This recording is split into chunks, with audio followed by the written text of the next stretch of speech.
Health organisations' warning comes as Spain begins a two-week state of emergency as the number of deaths there doubles to 120. CGTN's Rahul Pathak is in Madrid for us. Rahul, what's the atmosphere like in Madrid? Jamie, in a word, rather eerie, to be honest with you. It's a lovely spring day here. Normally you'd have loads of tourists, loads of locals enjoying the lovely spring sunshine. But as you can see, just a handful of people here. We're actually in the area called Puerta del Sol.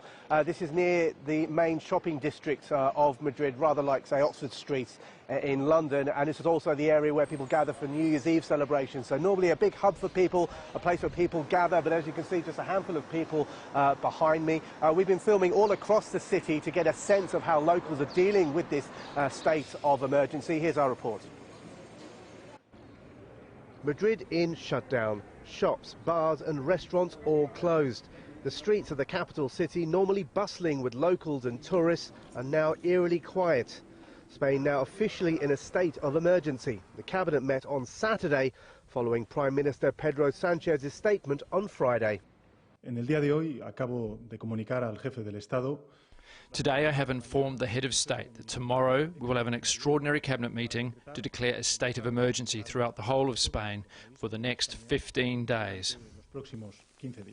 Well, the crisis here in Spain really ramped up on Friday with a 50% surge in new cases in less than 24 hours. More than half of those infected are based here in the Spanish capital. Health officials here have also called on more aid and even the army to help it deal with the current crisis. Ahead of the wider shutdown in Madrid, schools had already been closed across the country until the 25th of March. The measures have caused huge disruption to the education system and left teachers like Monica Hernandez here in southeast Madrid rushing to organise new timetables.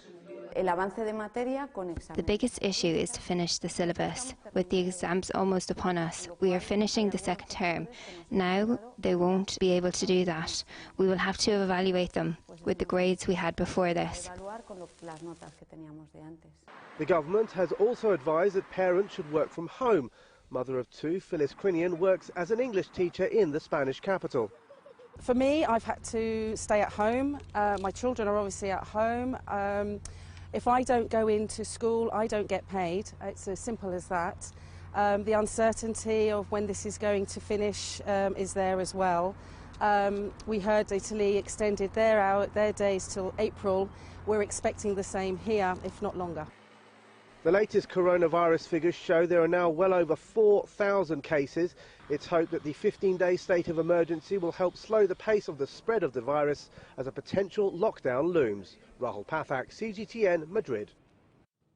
Rahul, so at the start of a two-week state of emergency, do you get a sense of how people are going to deal with this? Well, obviously, we're very early on. It's day one of the state of emergency, but at the moment, locals seem to be taking it in their stride. A lot of people did go out last night knowing it would be their last chance to do so for quite some time.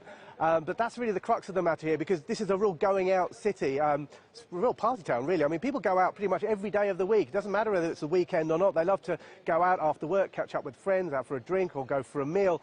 And for that to be completely stopped in its tracks is a huge culture shock for this city, and it's going to be really interesting to see how the people in this city cope with it over the coming weeks. Jamie. Rahul Pathak in Spain, thank you very much.